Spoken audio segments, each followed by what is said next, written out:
Hi అండి, fish curry కోసం అయితే ఈ మసాలాని ప్రిపేర్ చేస్తున్నాను. అందులో అయితే ధనియాలు, మెంతులు, లవంగాలు, జీలకర్ర, ఆవాలు ఇవన్నిటిని కూడా ఫ్రై చేసుకొని అందులో ఆనియన్స్ కూడా వేసేసి ఫ్రై చేసుకొని ఫిష్ పీసెస్ అయితే అన్నీ పట్టించాలండి. చూస్తున్నారు కదా ఈ విధంగా. తర్వాత కడాయిలో ఆయిల్ వేసి ఆనియన్స్, పచ్చిమిర్చి కూడా వేసుకోవాలి. అందులో నేను కొంచెం జీలకర్ర కూడా వేసాను. ఇది కొంచెం ఫ్రై అయ్యాక ఇందులోకి అల్లం పేస్ట్ వేసుకుంటున్నాను. అల్లంలో పసుపు వేసుకోవాలి. మీకు ఆ మసాలా పేస్ట్ అర్థం కాకపోతే నేను మళ్ళీ చెప్తాను. ధనియాలు, లవంగాలు, మెంతులు, జీలకర్ర, ఆవాలు ఇవన్నీ ఫ్రై చేసుకొని మిక్సీ చేసుకోవాలి. అందులోనే ఆనియన్స్ కూడా ఒక 3 ఆనియన్స్ ఫ్రై చేసుకొని ఆ పేస్ట్ మొత్తం అదంతా కూడా కలిసి వేసుకోవాలి. చూసారు కదా, ఈ విధంగా మంచిగా పీసెస్కి పట్టించుకున్న తర్వాత దీన్ని తీసి మనం ఆయిల్ అయితే వేసుకుంటున్నాం. ఈ స్టైల్లో చాలా బాగుంటుందండి ఫిష్ కర్రీ, ఖచ్చితంగా ట్రై చేయండి.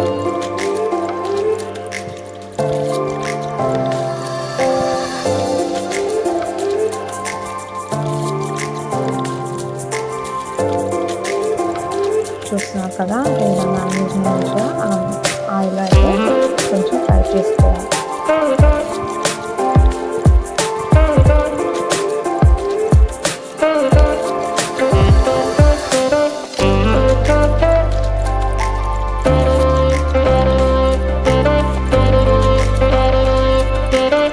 ఆ మసాలా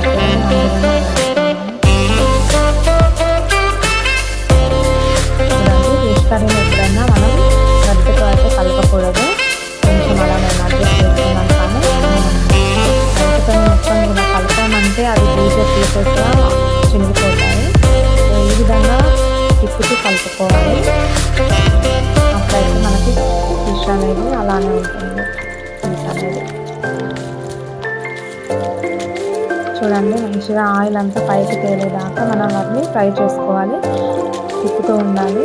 తర్వాత చింతపండు రసం అయితే నేను వేస్తున్నాను. కొద్దిగా కారం కూడా వేసుకున్నాను తక్కువ అనిపిస్తే. చూడండి, ఈ విధంగా మనం ఎంత పులుపు కావాలో అంత వేసుకోవాలి. ఇలా తిప్పుతూ కలుపుకోవాలి, అంతా ఫిష్కి మంచిగా పట్టేలాగా. చూసారా, చిక్కగా చక్కగా ఎంత బాగుందో, చాలా టేస్టీగా ఉంటుంది. మంటను మంచిగా మీడియం ఫ్లేమ్లో పెట్టుకొని మనం ఈ ప్రాసెస్ అంతా చేయాలి. కాసేపు ఒక 5 మినిట్స్ అని నేనైతే మూత పెట్టేసుకొని ఉంటున్నాను. తర్వాత ఇలా ఆయిల్ అంతా పైకి వచ్చాక అందులోకి మంచిగా ధనియాల పొడి, గరం మసాలా కూడా వేసుకున్నాను, సాల్ట్ కూడా వేసుకున్నాను, కొత్తిమీర అయితే వేసుకున్నాను.